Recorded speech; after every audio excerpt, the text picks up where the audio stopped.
Well, hi, y'all. My name is Shanique, and I'm with Blavity Shadow and Act. How are your hearts today?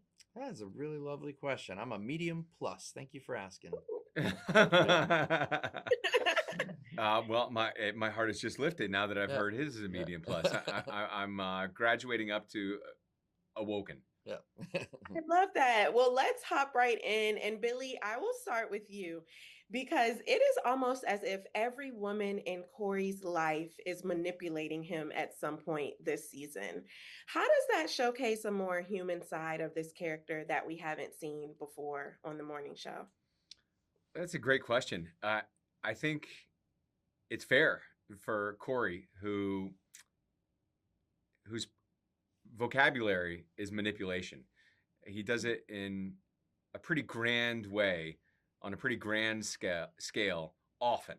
So it would make sense that the people who occupy his personal life understand the vocabulary that he uses. That being said, I don't think he saw himself in a position of vulnerability where the kind of manipulation that takes place was within his purview. So Mhm. that does something really interesting. Takes somebody with all the confidence in the world and completely pulls the world out from under them. And so, what are they like in those circumstances? And we get to see a little bit of it in this season. Yeah, and that vulnerability that he displays has made him my number one so far I in this appreciate that. season. Thank you. Well, tell the writers, and maybe they'll write more for me in season 5 if there's one. Yes, yes. And then for you, Mark, and feel free to speak freely because I'll hold some of these interviews Okay. for when we get further in the season. But Hmm. there's a line from John Hamm, who plays Paul Marks in episode 9, where he mentions that helping Alex is an attempt to pay off karmic debts. Is there a karmic debt that Chip is trying to absolve himself from by helping Bradley uncover this major cover up at UBN, perhaps? Yeah, it's an interesting season for Chip because he is, finally free from UBN and he's just this independent documentary film producer with a more relaxing lifestyle. But he finds himself drawn back in through this conspiracy that he discovers with Bradley Jackson.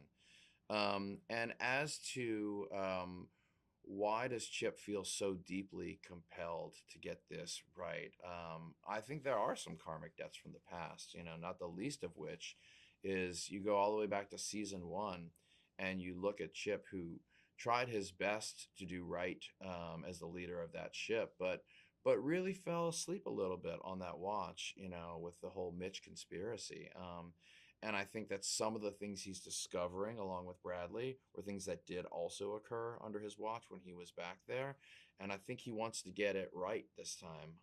And I think that now we see he's got such intense personal relationships with these people involved, with not only with Alex, but with Bradley as well, who he spends a lot of time with this season.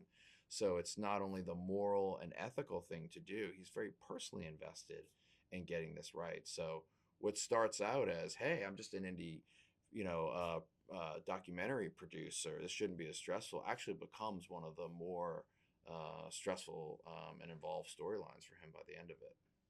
Yeah, and I just love the peeling back of the layers of all the characters in this season. And so, lastly, for both of you all, really quickly, if your character had a mission statement for season 4 of the morning show, what would it be? And we can start with you again, Billy. Uh, keep your head above water. Mm, good. Chips would be don't get pulled back in. Oh shit. That's great. Well, thank you so much and Oh shit is a outstanding great mission performance. Yeah, statement here. yeah. Cheers. Thank you Yes, so much. you're welcome.